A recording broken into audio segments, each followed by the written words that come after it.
É, não vai ser fácil. Mas não se preocupe. Tudo vai melhorar. Começamos juntos essa história. E é assim que vamos terminar. É uma promessa. Boa noite a todos os irmãos aqui presentes. Boa noite. Uma alegria muito grande estar aqui nas terças-feiras. Que esse dia possa ser muito proveitoso a cada um de nós. Que a gente consiga aquilo que a gente veio buscar. Que todos possamos sair daqui com o coração mais leve, com a mente mais tranquila. Pedimos também pelos irmãos menos esclarecidos que muitas vezes vêm até aqui a casa conosco, para que eles possam ficar, para que sejam atendidos, para que sejam amparados pela espiritualidade.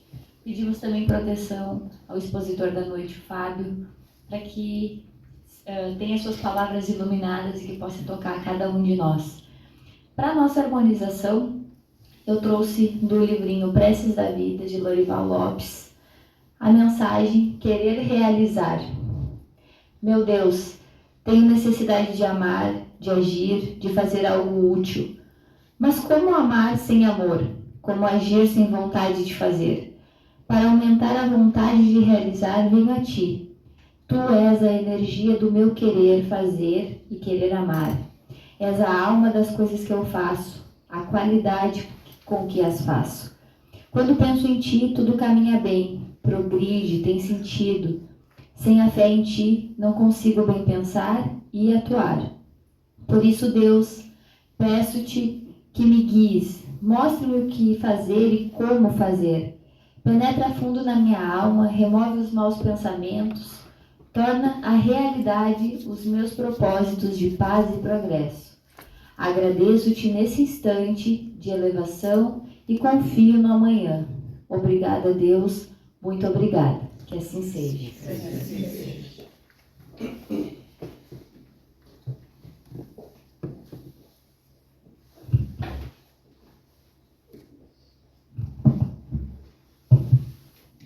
Boa noite a todos.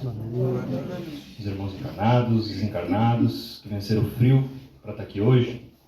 Agradecer a presença de todos, que a luz e a paz de Deus esteja com todos nós. Agradecer a Lulu pela abertura dos trabalhos e por estar aqui mais uma vez. Hoje eu decidi falar sobre abnegação. Quando me propunha, quando decidi ali fazer a exposição, me veio essa palavra e a gente vai lá, taca a ficha, pesquisa. Tá? Então muita coisa, às vezes a gente nem sabe que tem nas nossas obras e a gente vai pesquisando, vai estudando e a gente acaba achando um monte de coisa que às vezes nem era. A gente passa lendo ali, não percebe que fala sobre isso, mas quando a gente vai focado nessa questão, a gente encontra e vê que realmente fala. Tá? Então, vamos começar do início, do dicionário. A origem da palavra abnegação deriva do latim abnegatio omnis, que significa recusa e negação. É um substantivo feminino que significa uma ação contrária ao egoísmo. Desapego completo de suas próprias vontades em função de uma outra pessoa, causa ou ideologia. Altruísmo. Para a religião, é a renúncia da própria vontade ou dos desejos pessoais e naturais por princípios religiosos. A abnegação é antônimo de egoísmo, individualismo e vaidade.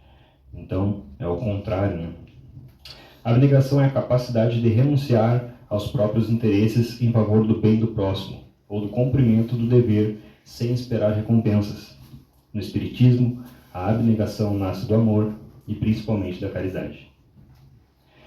Eu me dei o direito também de pegar outra palavra, que eu acho que é um complemento, que é a palavra resiliência, que tem origem também do latim resilientia, que significa flexibilidade e elasticidade.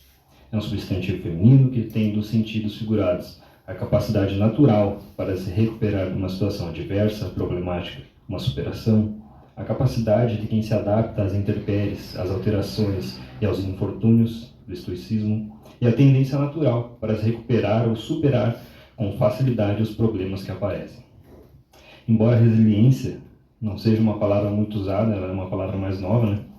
E a gente não encontra nas obras básicas, mas o significado dela é encontrado em toda a doutrina, como perseverança, confiança em Deus, aceitação das provas, capacidade de recomeçar após as dificuldades. E é sobre isso que a gente vai conversar hoje. Que nem eu falei, nas obras temos diversos trechos que nos trazem, através de passagens, exemplos, de tudo que a gente pode extrair desse tema. Diversas partes do Evangelho e tanto do Livro dos Espíritos também. No Evangelho segundo o Espiritismo, no capítulo 17, Sedes Perfeitos, no trecho onde fala sobre o homem de bem, a gente tem praticamente um retrato da abnegação. Algumas características como esquecer de si para servir, não buscar reconhecimento para si próprio, praticar o bem discretamente, suportar as dificuldades sem revolta, colocar o interesse coletivo acima do egoísmo. Uma frase que resume esse capítulo: o verdadeiro homem de bem pratica a lei da justiça, amor e caridade em sua maior pureza. E essa definição de homem de bem retrata uma pessoa abnegada.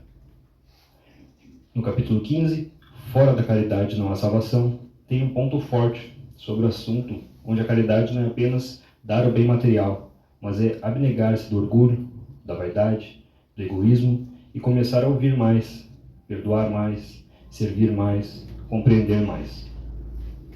Pode-se dizer que toda a verdadeira caridade exige alguma forma de abnegação. No capítulo 5, Bem-aventurados os aflitos, a principal referência sobre resiliência. Ensina que as provas possuem finalidade educativa, que Deus não abandona ninguém, que o sofrimento pode produzir o crescimento espiritual. Então é isso que a gente vê, né? A gente sofre, a gente passa pelas provas, mas tudo aquilo tem um porquê. Seja de vidas passadas, seja dessa, mas a gente está aqui sempre para procurar evoluir, procurar melhorar.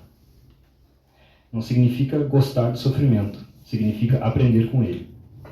E digo que resiliência é um complemento de abnegação, junto ao devotamento, porque abnegar, renunciar a alguma coisa, principalmente na matéria, não é uma tarefa fácil. Tem um esforço inicial envolvido, talvez assim como tudo. Então, tudo que a gente começa é mais difícil. Talvez com prática, durante o tempo, vai ficar mais fácil, mas é difícil de começar. E daí vem a resiliência, para a gente se adaptar frente a essas mudanças, essas abnegações, suportar, persistir no caminho. Como já foi dito, toda caridade começa com uma abnegação. E a caridade é amor em ação. Por isso a gente tem que agir. Também, do Evangelho, no capítulo 9, Bem-aventurados os mansos e pacíficos. Relaciona-se ao domínio das emoções. A verdadeira forma não é reagir com violência. É permanecer equilibrado diante das dificuldades. É renunciar à cólera, abnegar-se dessa violência, da falta de respeito, de machucar o próximo. Jesus já bem nos dito que quem empunha a espada também pela espada morrerá. Quem com ferro fere, com ferro será ferido. Tudo é plantio. Colhemos aquilo que plantamos. Então, abnegar-se desse sentido, desse sentimento, é essencial. No capítulo 11, Amar o próximo como a si mesmo, mostra que a abnegação nasce do amor. Não existe amor verdadeiro sem renúncia. Como posso amar o próximo se não me abdico das minhas frivolidades, de meus pensamentos intrusivos, se não controlo minha raiva? A abnegação também é um sentimento que faz parte.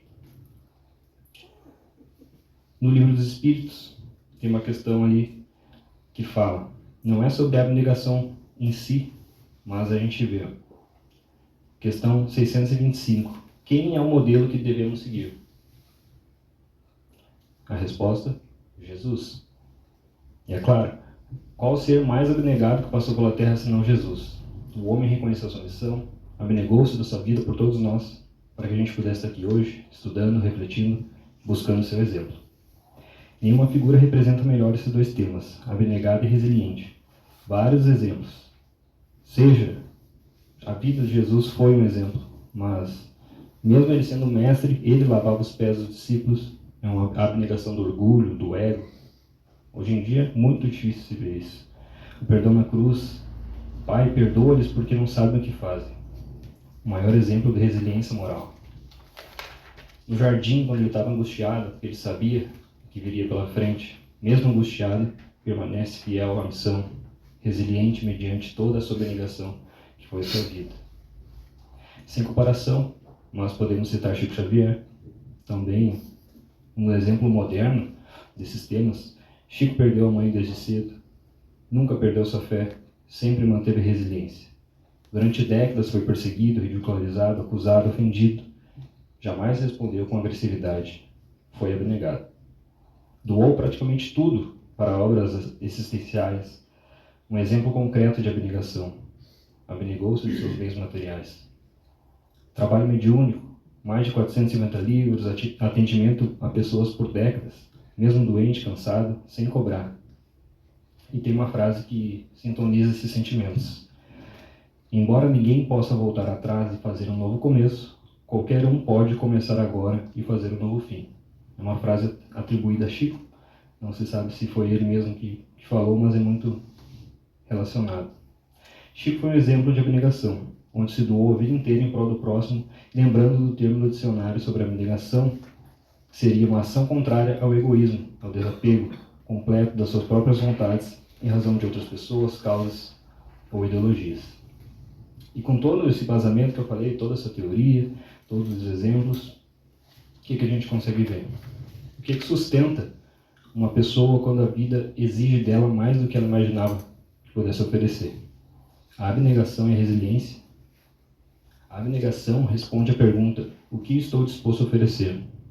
A resiliência responde: como continuo caminhando quando a vida me pede esse sacrifício? Uma não sobrevive sem a outra. A abnegação é sair do centro da própria vida. Vivemos em uma sociedade que frequentemente nos pergunta: o que eu ganho com isso? O que é melhor para mim? O que eu mereço? E o Evangelho propõe o inverso: o que posso fazer pelo próximo? A abnegação não significa deixar de cuidar de si ou aceitar as injustiças. Ela significa colocar o amor acima do egoísmo. Uma mãe que passa a noite acordada cuidando do filho pratica abnegação. O trabalhador que acorda de madrugada para trabalhar, sai cedo, pega um ônibus lotado e ainda assim cede o seu lugar para alguém mais necessitado, está abnegando daquele conforto naquele momento. Alguém que perdoa uma ofensa para preservar a paz também está abnegando. Quem dedica tempo para visitar um doente ou consolar alguém em sofrimento. São pequenas renúncias diárias. É exatamente isso que Jesus viveu. Sua vida inteira foi um exercício de servir. Então, o que eu proponho para hoje é que a gente se pergunte e faça essa reflexão. O quanto estamos sendo abnegados com nós mesmos? Estamos sendo egoístas o tempo todo? Estamos ajudando o próximo? Como que a gente vem com todo esse embasamento, com todos esses trechos do Evangelho, com essas colocações, a gente vai se refletindo, vai se perguntando. A resiliência, permanecer fiel ao bem, mas amar nem sempre é fácil. Fazer o bem nem sempre traz reconhecimento. Muitas vezes, a pessoa ajuda e recebe ingratidão, perdoa e é novamente ofendida, trabalha e enfrenta dificuldades. E aí que entra a resiliência. Resiliência não é fingir que não dói, também não significa nunca chorar. A nossa visão é continuar confiando em Deus, mesmo quando ainda não entendemos o motivo da prova. É levantar depois das quedas, é manter a serenidade sem perder a esperança. E é saber que mesmo com toda a abnegação, temos de nos manter firmes. Tá? Então, é claro que não é fácil. A gente chega aqui na frente e fala que a gente vai ser abnegado, a gente traz o trecho do Evangelho. Eu não estou falando que nós somos perfeitos e que nós vamos conseguir fazer isso. Mas a gente tem um caminho. Então a gente tenta, o máximo, seguir esses exemplos. Vamos imaginar uma árvore. A abnegação são os frutos. A resiliência são as raízes. Sem as raízes profundas, a árvore cai na primeira tempestade. Sem frutos, ela perde sua finalidade. Da mesma forma, a abnegação mostra o amor em ação e a resiliência sustenta esse amor quando surgem as dificuldades. As duas virtudes caminham juntas. Quem ama aprende a renunciar. Quem renuncia aprende a crescer. E quem cresce torna-se mais forte diante das provas. Chegando perto do nosso fim, com tudo isso que a gente conversou, no capítulo 6, o Cristo Consolador, bem como está lá, é nos dito na parte 8. Deus consola os humildes e dá força aos aflitos que lhe pedem. Seu poder cobre a terra, e por toda parte, junto de cada lágrima, colocou ele um bálsamo que consola. A abnegação e o devotamento são uma prece contínua e encerram um ensinamento profundo. A sabedoria humana reside nessas duas palavras. Possam todos os espíritos sofredores compreender essa verdade e, em vez de clamarem contra suas dores, contra os sofrimentos morais que neste mundo vos cabem em partilha. Tomai, pois, por divisa essas duas palavras, devotamento e abnegação. Sereis fortes, porque elas resumem todos os deveres que a caridade e a humildade vos impõem. O sentimento do dever cumprido vos dará repouso ao espírito e resignação. O coração bate, então, melhor, a alma se serena e o corpo se forra aos desfalecimentos. Por isso que o corpo, tanto menos forte se sente, quanto mais profundamente golpeado é o espírito. Foi passado pelo Espírito de Verdade em 1863. Então, fala ali sobre a abnegação e nos diz ali que resume todos os deveres da caridade e da humildade. Jesus nunca prometeu uma vida sem dificuldades. Pelo contrário, mostrou que a verdadeira vitória do Espírito não está em evitar as provas, mas em atravessá-las sem perder o amor, a fé e a esperança. Assim, a abnegação não significa esquecer de si mesmo, mas colocar o bem acima do egoísmo. E a resiliência não é endurecer o coração, mas é manter a confiança em Deus, mesmo quando os caminhos parecem difíceis. E é nessa combinação que o Espírito se fortalece e nos faz avançar em nossa jornada evolutiva. Para finalizar, parafraseando Geraldo Rufino, num vídeo que eu assisti enquanto eu pesquisava, que eu achei bem interessante. Eu gostaria de paz e tranquilidade, mas devo reconhecer que o osso quebrado solidifica e calcifica com mais resistência. Que cada gripe que tive deixou meu sistema imunológico melhor. Que minha pele é mais resistente que a de um bebê, porque eu peguei mais sol, mais chuva, mais vento. Que eu sonho com navegação e lago tranquilo, mas que o que testa um capitão de verdade é a tempestade, porque é na tempestade que se forma uma marinha e não num céu azul de águas serenas. Que possamos aprender com os nossos erros e cada vez mais subirmos um degrau rumo à nossa evolução espiritual, com a abnegação para cumprir nossos deveres e a resiliência para persistir na jornada. O Evangelho nos dá o caminho de Jesus e nos basta segui-lo, mesmo que não seja fácil. Que os irmãos possam ter entendido nas reflexões. Voltamos novamente nosso pensamento a Deus e a Jesus, pedindo que as energias salutares já estejam aqui nos energizando. Que tenhamos um ótimo passe, uma ótima noite, que todos retornem em casa com segurança e que cheguem melhores do que chegar. Que assim seja. Assim seja.